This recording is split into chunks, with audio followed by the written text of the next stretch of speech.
So there was a case not long ago, a 10 physician cardiology group in the Northeast had an in-house CT scanner that they were using to do imaging for their patients. The compensation model for the partners inside the group, no outside hospital involved, no outside imaging company involved, but their compensation formula paid the partners based on how many CT scans they did in their own imaging center. What happened? Then they got rung up for about $1.3 million.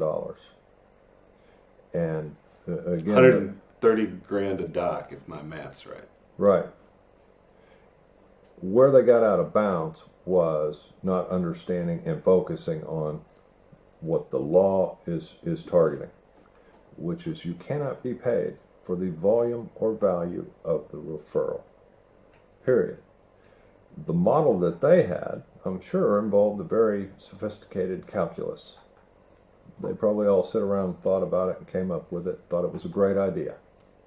It will make them all work harder, but it violated the most fundamental target that the law is geared toward, which is you cannot pay for the volume or value of referrals, quite simply because it drives referrals up. It drives costs up. So the objective here is to let's provide the proper health care. Let's not create a perverse incentive with the structure of health care so that medical providers do a lab on everyone, do a CT on everyone, just because they get paid for it.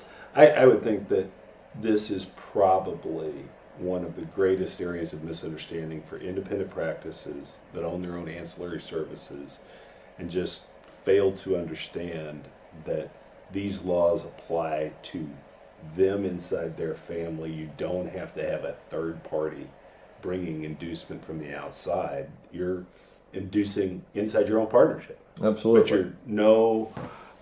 you're no more protected from that law than if it had been an outsider paying for that referral. Well, and the key thing for a provider to recognize is there are clear, prescribed ways of doing it right.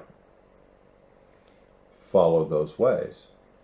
That typically requires that you got to get somebody that knows what they're doing, that knows what the exceptions are, that structures the agreement properly. You follow CEO rule number 1. Get good advice and follow it.